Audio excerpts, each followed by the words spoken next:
नमस्कार दोस्तों। आज पुस्तक समीक्षा कार्यक्रम में मैं लाई हूँ एक भावनात्मक पुस्तक, माँ की डायरी। आप देख सकते हैं इस पुस्तक को। और माँ की डायरी कहानी संग्रह, इसकी रचिता हैं शन्नो श्रीवास्तव।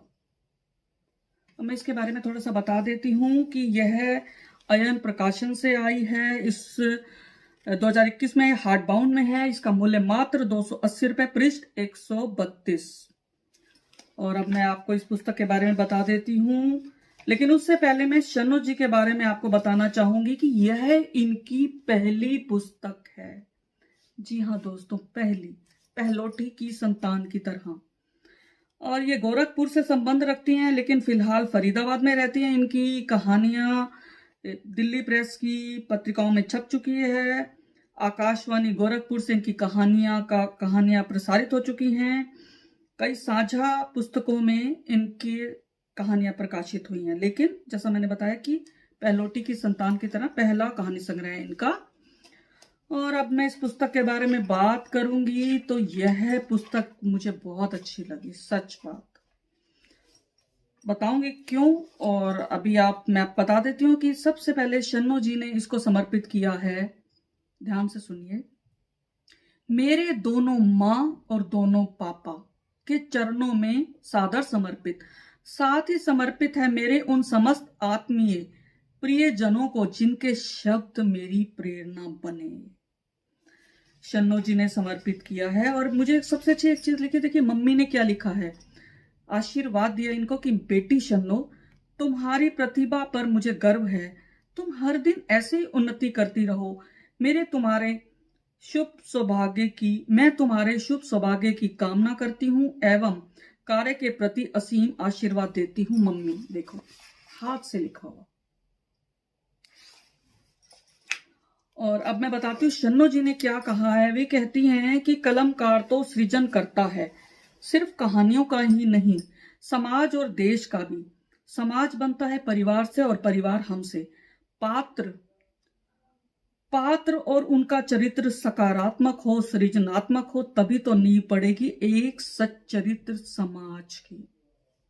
तो ये चिंतित हैं इसके प्रति। और अब मैं बात करूंगी कहानियों के बारे में। जी हाँ दोस्तों, माँ की डायरी मुझे क्यों अच्छी लगी आप स्वयं जान जाएंगे। इन 14 कहानियों के बारे में मैं बता दूं कि प्रत्येक कहानी स्त्री मन की तहों से निकलकर धड़कनों की धड़धड़ से पाठकों को परिचित कराती है। स्पंदन नाद निकला है इनसे। सभी कहानियां कमाल हैं। पहले तो मुझे लगा था कि प्रथम कहानी संग्रह है तो अनगढ़ होगा, पर नहीं।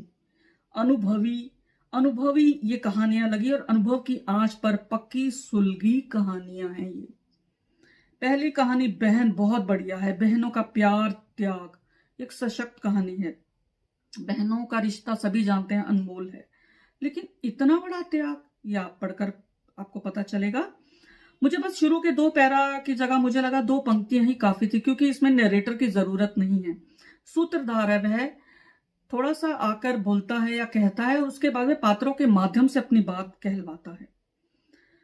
और सूत्रधार की लंबी भूमिका नहीं होनी चाहिए। अगली कहानी चच्चू, चाचा भतीजी की कहानी है। ये बहुत अच्छी कहानी है। और उसके बाद घी चुपड़ी रोटी, बहुत अद्भुत कहानी है, क्योंकि नारी मन कैसे तरसता है हर चीज के लिए। छोटी छोटी चीजों के लिए क्यों तरसता है? क्योंकि नारी को कोई कहता नहीं है, लेकिन उसको स्वयं ही लगता है कि वह त्याग करे। त्याग उसमें ठीक है, अच्छी बात है त्याग करना, लेकिन इतना त्याग कि उसका अपना वजूद ही भरभरा कर गिरने लगे, उसकी अपनी सेहत, उसकी इच्छाएं दम तोड़ने लगे। तो ये कहानी इसी को पोषित करती है। घी चुपड़ी रोटी, नारी मन के अव्यक्त भाव की कहानी है ये। उसकी तरसती इच्छा की कहानी है ये। एक हमसफर, बहुत अच्छी कहानी। सकारात्मक अंत है इसमें कि पति पत्नी के काम में हाथ नहीं बटाते, इसको लेकर इन्होंने लिखी है। और एक कहानी जहाज का पंछी, संयुक्त परिवार में। ये भी देखिए अलग तरह की कहानी है कि देवरानी जेठानी की लड़ाई आपने देखी होगी, लेकिन देवरानी जेठानी का प्यार बहुत कम दिखता है। ये उसी को पोषित करती है कि कैसे देवरानी बाद में विदुर जेठ की कैसे सेवा करती है। आजकल देखने को नहीं मिलता। एकाकी परिवार हमारे हैं आजकल। संयुक्त परिवार की महत्ता क्या है ये आप इसमें देखेंगे। एक लल्ला कहानी, बहुत अच्छी कहानी, कॉलेज के समय की कहानी, प्रेम कहानी है। ये आप पढ़ेंगे तभी जानेंगे। अब मैं बात करूंगी शीर्षक कथा। ये पत्र शैली में कही गई कहानी है।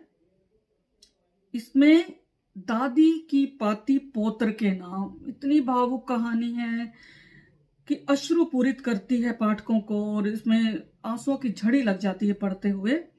सच सच है, आजकल यही हो रहा है कि जब अकेली माँ रह जाती है, वह क्या चाहती है कि पुत्र या पुत्री, जो संतान है, सिर्फ चंद घड़ी उसके पास आकर बैठे। बस उसकी इच्छाओं की जो लिस्ट है बहुत छोटी है, लेकिन दुख की बात है कि संतान थोड़ा वक्त नहीं दे पाती अपनी माँ को। बहुत बहुत सुंदर कहानी है ये। मृग तृष्णा कहानी को तो भाई कमाल की कहानी है, पढ़ें और जानें कि स्त्री मन की तृष्णा उसे किस मोड़ पर ला खड़ा करती है। बहुत अच्छी इसमें एक जो अंत था, एक चौंकाने वाला अंत था। मोहल्ले की चाचियां तो बड़ी रस भरी कहानी है, और ननद भाभी की कहानी है। सुगंधा की बहन की शादी कामवाली के दुख को बयान करती है। स्वाभिमान कहानी को मैं 5 में से 5 अंक देना चाहूंगी, बहुत अच्छी कहानी लगी। स्त्री जो सस्ते कपड़े पहनती है, कम खाना खाती है, त्याग करती है। यहां स्त्री स्वयं के प्रति भेदभाव करती है, जो नहीं करना चाहिए।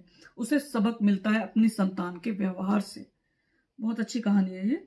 और अंतिम कहानी है यादों की परछाइयां। ये घर घर में अपना कमरा और कमरे में अपना कोना, जहां स्त्री दिन भर की थकान उतार दे।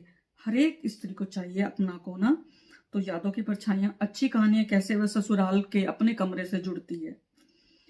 अब मैं थोड़ी सी कमियां बता देती हूँ। इसमें प्रूफ की गलतियां बहुत है। ननद कैसे लिखते हैं, स्वामित्व, बहुएं कैसे लिखती है, उसकी मात्राओं में गलती है। जिज्जी होना चाहिए, जी जी नहीं। मैं ये अभी आप देखना, यहाँ मैं लिख देती हूँ कौन कौन सी गलतियां हैं इसमें, ताकि आने वाले समय में, ये आने वाली कहानियों में इस तरह की गलतियां ना की जाएं। बस तो मैंने आपको बता दिया इस पुस्तक में क्या है। माँ की डायरी, स्त्री मन के यादों की ये जो है ना, ये एक धरोहर है। तो शन्नो जी को मैं एक बार फिर से बधाई दूंगी। शन्नो जी को मेरी बहुत बहुत मुबारकबाद। तो मुझे उम्मीद है कि आगे भी बहुत प्यारी प्यारी स्त्री मन की कहानियां और समाज की कहानियां लिखेंगे कि हम इनसे जुड़ सके। ये तो आज के समाज की कहानियां हैं, ये आने वाले वक्त में देखना आप इनकी पाठक इनसे अभी भी जुड़ेंगे, और आने वाले समय में उन्हें पता चलेगा कि कैसा वक्त था, कैसी सदी थी जहां रिश्तों की अहमियत थी। तो दोस्तों फिर मिलेंगे। तो मैं विदा चाहूंगी आपसे। आपको कार्यक्रम कैसा लगा मुझे बताते रहिए। तब तक के लिए मुझे विदा दे। धन्यवाद दोस्तों।